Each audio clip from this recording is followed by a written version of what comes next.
Olá, humanos! Estamos aqui com o André, nosso biólogo parceiro, e novamente vamos falar sobre animais diferentes. No caso, o axolote. Então, se você gosta de animais diferentes, não deixe de curtir, se inscrever e compartilhar com quem mais gosta de animais diferentes. Bom, André, o que é esse axolote? Esse bicho aqui é um anfíbio, né? Então, anfíbio é o grupo que tá as sapos, rãs, pererecas e as salamandras, né? Para quem não sabe, salamandra é um anfíbio que mesmo na fase adulta ela mantém a cauda, porque normalmente o sapo, a rã e a perereca perde a cauda, as salamandras não. E o axolote é a fase larval das salamandras. O que isso quer dizer? Que o sapo, a rã e a perereca, a gente tem o girino. Na fase larval, que é dentro da água, ele sofre metamorfose, sai da água, né, e dá origem a sapo, rã e perereca. O axolote é a fase larval das salamandras. E aí algumas espécies se transformam, fazem metamorfose, saem da água e viram salamandra. Nessa espécie aqui em especial, não. Vai ser a fase inteira dela, a vida inteira, fase larval. Por isso que a gente chama de axolote como termo popular também. Entendi, ou seja, é um anfíbio que pausou. É um anfíbio que esqueceu de crescer. De continuar. Mais ou menos assim. E onde que ele ocorre? Então, esse é um negócio bem interessante. Esse bicho ele é mexicano e ele ocorre numa região do México muito pequena mesmo. Então, quando um animal ocorre numa determinada região apenas, falamos que ele é endêmico. Então, ele é endêmico de uma região do México que é mais ou menos o tamanho de um parque do Ibirapuera. Caramba! É um bicho assim com uma ocorrência muito restrita. E isso é um grande problema, porque esse local acabou sendo povoado, recebeu poluição, então é um bicho que está praticamente extinto na natureza. Tem muito poucos vivendo nesse lugar. E o próprio governo mexicano já falou que não adianta nem fazer um trabalho de conservação, porque o local que ele está naturalmente meio que já está condenado. Assim, então é um bicho com uma história interessante, né, assim, natural. Ou seja, é legal a gente ter ele em cativeiro justamente para preservar a espécie. Então, aí que tá. O mundo inteiro reproduz esse bicho em cativeiro e tem em cativeiro como um animal de pet. Ele só tá vivo, só existe geneticamente graças à reprodução em cativeiro. Então, o que a gente pode falar? Que é um animal que, se quisesse fazer um trabalho para reintroduzir, para proteger o bicho na natureza, só daria para ser feito graças à reprodução desses bichos em cativeiro. Então, podemos falar que o banco genético dele está preservado graças à reprodução cativa, né? Falando em cativeiro, ele vive sempre em aquário, mas qual que é o aquário específico? Porque aqui a gente colocou no aquário só para mostrar pro pessoal, né? Porque ele não vive num aquário pequenininho assim. Não, na verdade esse bicho ele vive em aquário grande, com plantado, depois vocês vão olhar, a gente colocou só para demonstrar, fica mais fácil de vocês gravarem, né? Mas normalmente ele vive num aquário maior. Esse é um animal jovem, ele pode chegar até 30 centímetros, então você imagina que aqui ele deve estar com uns 10, 12, o bicho vai ficar grandão mesmo, né? Nossa, então, mas ele vai pegar todo isso? Praticamente ele vai ficar do tamanho desse aquarinho que tá aqui.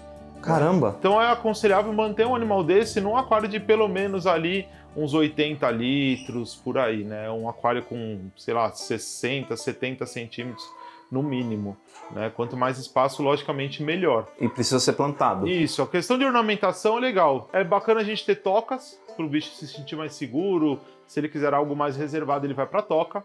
Plantas também é bacana.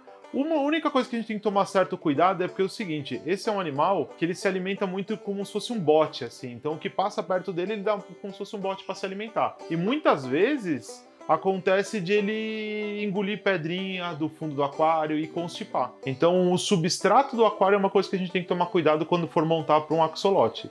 Justamente para não correr o risco de ele engolir isso aí e acabar morrendo por causa de não conseguir digerir, não conseguir expelir esse substrato. E qual seria o substrato ideal? Então, ou rochas maiores, ou às vezes areia. Eu gosto muito de usar areia, mas aquelas rochinhas bem pequenininhas é um problema para axolote. E você falou que ele vai até 30 centímetros e no caso vai ser jovem. Em qual a expectativa de vida de um axolote? Então, esse bicho ele vai durar em torno de 7 anos, 6 anos. É um anfíbio que os anfíbios duram um pouco menos quando a gente fala em répteis. Esse é 100% aquático, que a gente já falou. Né? Até você vê essas coisinhas dele são as brânquias, é por aqui que ele vai pegar o oxigênio da água. Então a oxigenação é uma coisa importante, nesse aquário não tem porque ele está aqui provisório para gravar. Mas a oxigenação da água é importante.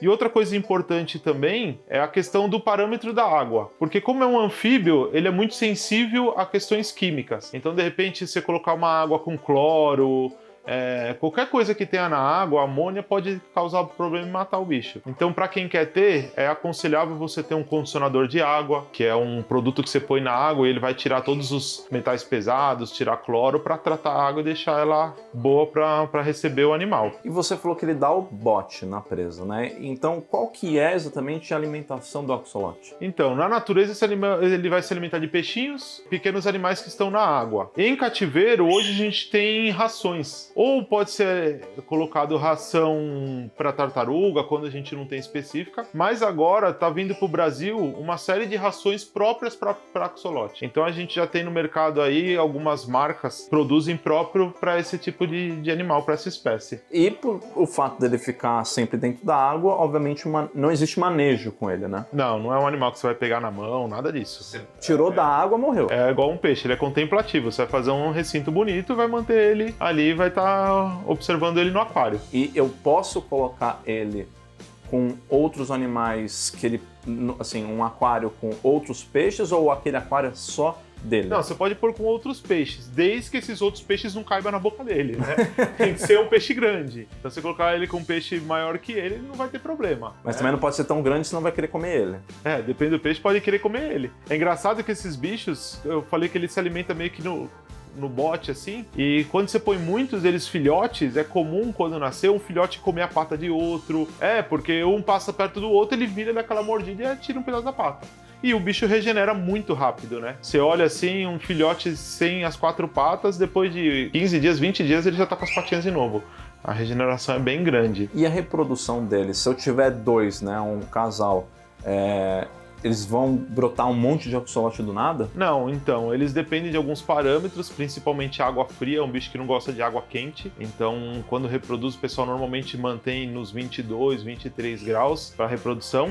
E ele vai desovar, e aí vai de você conseguir levar o ovo para frente e depois nutrir os filhotes. Então eu costumo dizer que a reprodução em si, que fazer o bicho desovar, não é tão difícil. O difícil é depois do ovo para frente, que é o segredo ali, que é onde está mais difícil de manter. É fácil identificar um macho de uma fêmea? Quando esses bichos já estão no tamanho adulto, na parte de baixo, na cloaca, os machos têm 2 protuberâncias, assim, são 2 bolsinhas que você consegue ver. A fêmea já não. E ele sempre é dessa forma? Ele ocorre só dessa forma? Ou tem diferentes cores, diferentes padrões? Esse é o padrão natural dele, esse verde escuro, um verde meio musgo. Mas hoje a gente tem os albino, que é inteiro branco. Tem um que eles chamam de gold, que ele é mais amarelado. Tem um que é mais escuro, quase preto, né? Mas aí são variações de cativeiro. Conforme vai reproduzindo em cativeiro, esses animais vão saindo cores diferentes, mas essa é a cor natural do animal. Bom, André, muito obrigado por tirar nossas dúvidas sobre o axolote. Quem quiser conhecer mais sobre o seu trabalho, pode te encontrar onde? É só me acompanhar nas redes sociais, @AndréBuriqui, né? E aí, se tiver alguma pergunta, pode fazer por lá ou mandar para vocês me repassam, a gente tira as dúvidas de todo mundo. Perfeito. E se você quiser ver outros vídeos com o André, você pode clicar nesses vídeos que estão aqui do lado.